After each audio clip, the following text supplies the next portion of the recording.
ये कहानी है एक ऐसी राइटर की जिसको अकेला पाकर कुछ बदमाश लड़कों ने उसे बंदी बनाकर उसके साथ जबरदस्ती घिनौना काम किया और उसके बाद उस लड़की के साथ किया हुआ देखेंगे हम इस पूरी कहानी में। तो कहानी की शुरुआत में हम जेनिफर नाम की एक लड़की को देखते हैं जो एक नॉवल राइटर है।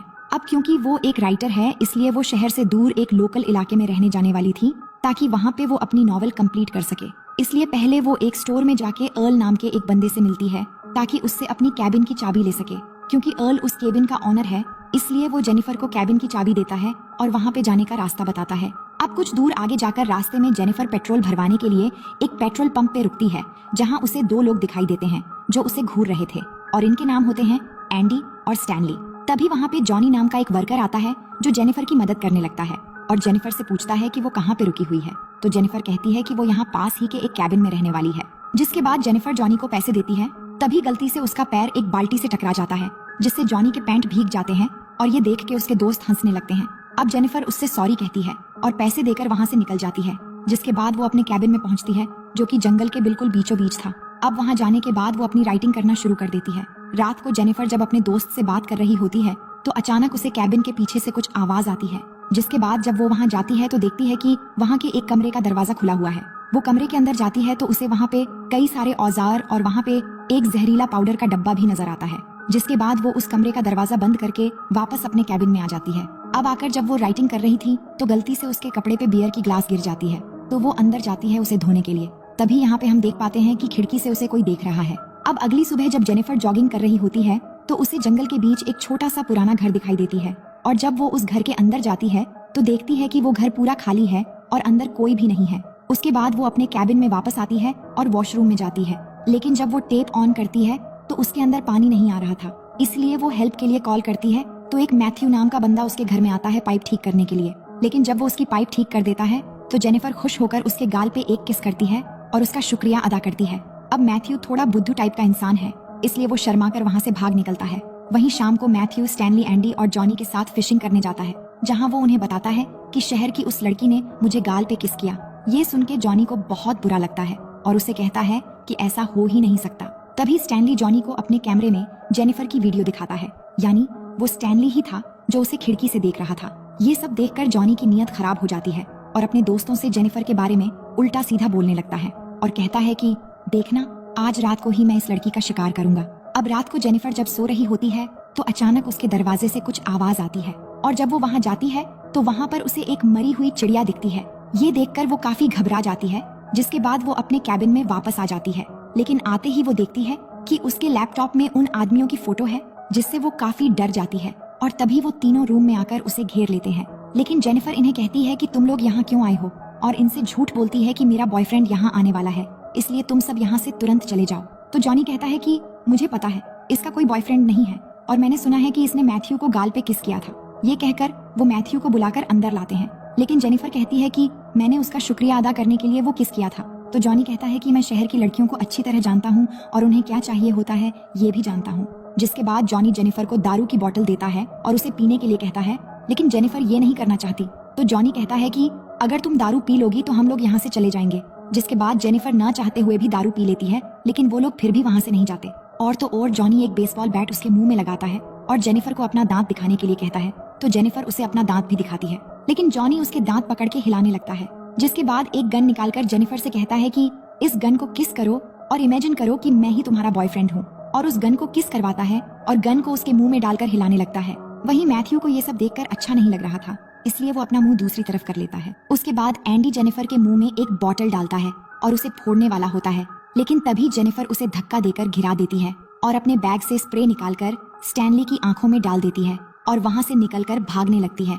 अब भागते भागते सुबह हो जाती है और रास्ते में उसे दो आदमी मिलते हैं जिनमें से एक अर्ल नाम का वही बंदा भी था जिसने उसे चाबी दी थी। इसके बाद वो उनको सारी बातें बताती है। तो दूसरा बंदा जेनिफर से कहता है कि मैं एक शेरिफ हूँ तो तुम चिंता मत करो। इसके बाद शेरिफ अर्ल से कहता है कि तुम जंगल की दूसरी तरफ जाओ। ये कहकर वो जेनिफर को अपने साथ लेके वापस उसके कैबिन में जाता है और जाकर जब वो वहाँ पे छानबीन करता है तो उसे वहाँ पे कोई भी नहीं मिलता। लेकिन उसे वहाँ पे जेनिफर की बियर बोतल मिलती है तो वो कहता है कि शायद पीने की वजह से तुम्हें हेलुसिनेशन हुआ है। लेकिन जेनिफर कहती है कि मुझे कुछ भी नहीं हुआ है, इन लोगों ने सच में मेरे साथ जबरदस्ती करने की कोशिश की थी। लेकिन शेरिफ यकीन नहीं करता और जेनिफर की तलाशी लेने लगता है और हम देखते हैं कि वो तलाशी करने के बहाने जेनिफर की बॉडी को गलत तरीके से टच कर रहा है। तभी वो चारों लड़के वहाँ पे आ जाते हैं और जेनिफर को देख के मुस्कुराने लगते हैं। ये देख के जेनिफर समझ जाती है कि वो शेरिफ भी उनसे मिला हुआ है, जिसके बाद शेरिफ भी जेनिफर के साथ बदसलूक करने लगता है और मारने लगता है और कहता है कि अब तुम्हारे साथ बहुत बुरा होने वाला है। उसके बाद जॉनी जेनिफर को पकड़ लेता है और मैथ्यू को अपने कपड़े उतारने के लिए कहता है और कहता है कि आज मैं तुझे एक मर्द बनाऊंगा। तो मैथ्यू अपने कपड़े उतारने लगता है। उसके बाद वो जबरदस्ती जेनिफर के कपड़े फाड़ देते हैं और उसे नीचे लेटाकर मैथ्यू से कहते हैं कि तुम इसके साथ संभोग करो। जिसके बाद मैथ्यू जेनिफर के साथ जबरदस्ती गंदा काम करने लगता है, जिससे जेनिफर को बहुत दर्द होता है और वो चिल्लाने लगती है। तभी शेरिफ के घर से उसकी बेटी एंजल का कॉल आता है, जिस पर उसकी बेटी कहती है कि आज वो घर पे जल्दी आए, जिससे शेरिफ अपनी बेटी से वादा करता है कि आज वो जल्दी घर वापस आ जाएगा। उसके बाद वो लोग जेनिफर को छोड़ के वहाँ से चले जाते हैं। अब उनके जाने के बाद जेनिफर किसी तरह उठकर बिना कपड़ों के हालत में वहाँ से बाहर निकलकर जाने लगती है, लेकिन कुछ दूर आगे जाने पर वो पांचों फिर से उसके सामने आकर घेर लेते हैं, क्योंकि अभी भी उनका मन नहीं भरा था। जिसके बाद वो फिर से उसे पकड़कर जमीन पर लेटा देते हैं और एंडी जेनिफर के मुंह को पानी में डुबोने लगता है और इस बार शेरिफ अपने कपड़े उतार कर जेनिफर के साथ जबरदस्ती करने लगता है, जिससे जेनिफर दर्द से जोर जोर से चिल्लाती है। लेकिन वो दरिंदे एक एक करके सभी उसके साथ संभोग करने लगते हैं और जब उनका मन भर जाता है तो वो उसे छोड़ देते हैं। इसके बाद जेनिफर किसी तरह उठकर वहाँ से जाने लगती है और इतना जुल्म सहने के बाद वो पूरी तरह पागल सी हो गई थी। फिर जब वो एक पुल के पास पहुँचती है तो वो पांचों फिर से उसे मारने के लिए वहाँ आ जाते हैं, लेकिन तभी जेनिफर पानी में कूद जाती है।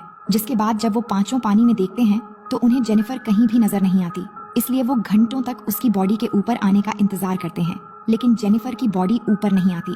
शेरिफ ये देखकर उन सभी से कहता है कि तुम्हें जेनिफर पर नजर रखनी होगी, अगर वो यहाँ से भाग गई तो हम सब मुसीबत में पड़ सकते हैं। फिर वो जेनिफर के सभी चीजों को जला देते हैं ताकि कोई सबूत न बचे। अब रात को शेरिफ अपने घर आता है और अंदर जाकर अपनी बेटी से मिलता है, जहाँ उसकी बेटी उसे सरप्राइज देती है कि वो ऑनर्स प्रोग्राम के लिए सेलेक्ट हो गई है। फिर अगले दिन शेरिफ अर्ल के पास जाता है और उसे उसकी केविन की चाबी लौटा देता है। तभी अर्ल उसे पूछता है कि क्या वो लड़की यहाँ से चली गई, जिस पर वो कहता है कि हाँ, वो लड़की चली गई। अब अगले सीन में हम देखते हैं कि ये सभी अभी भी जेनिफर को ढूंढ रहे हैं, लेकिन उन्हें वो कहीं नहीं मिलती और वही मैथ्यू ने जेनिफर के साथ जो अत्याचार किया था, ये सब सोचकर उसे काफी गिल्टी फील हो रहा था।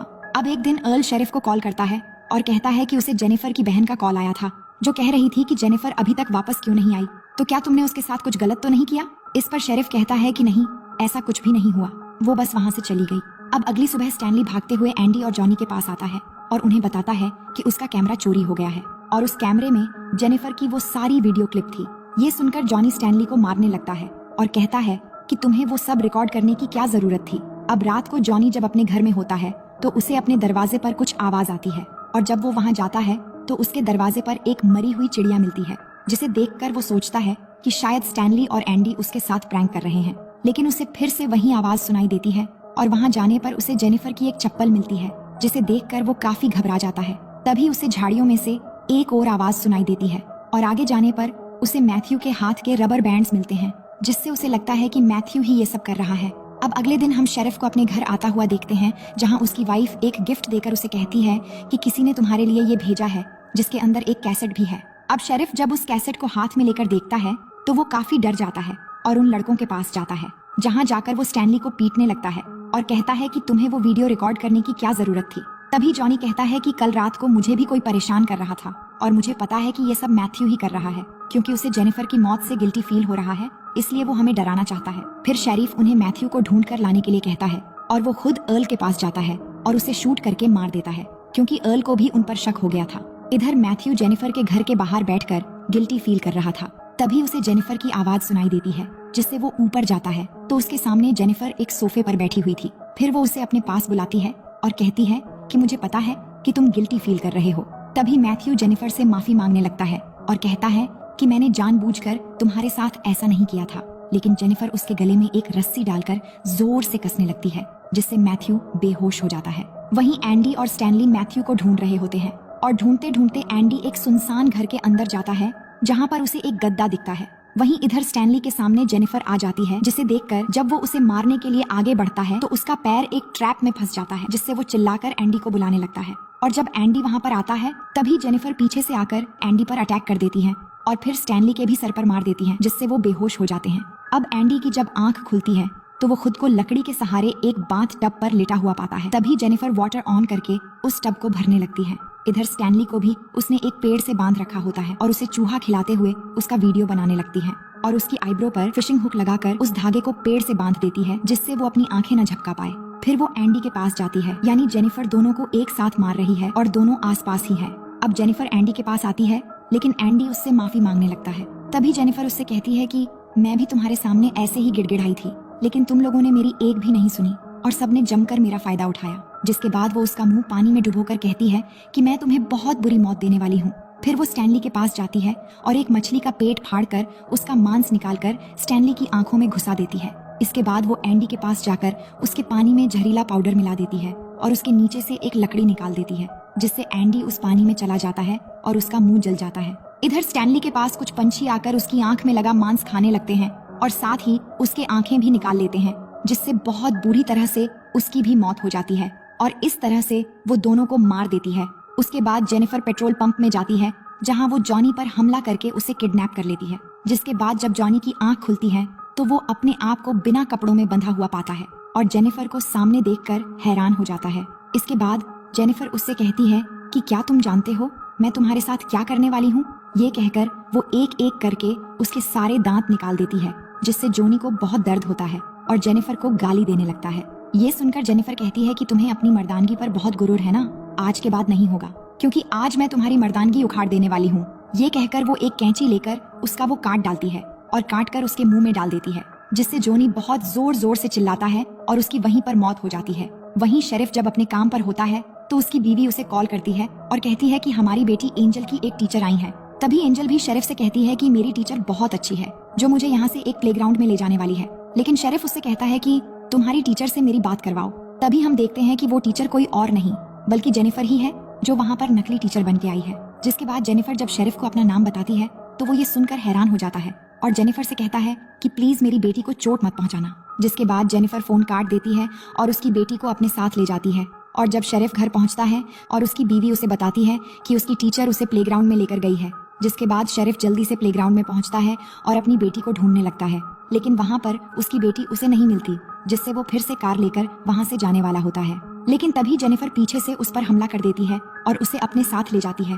और जब शेरिफ की आंखें खुलती हैं तो वो खुद को बंधा पाता है और उसके बैक साइड में जेनिफर ने उसकी शॉर्ट गन डाली हुई होती है।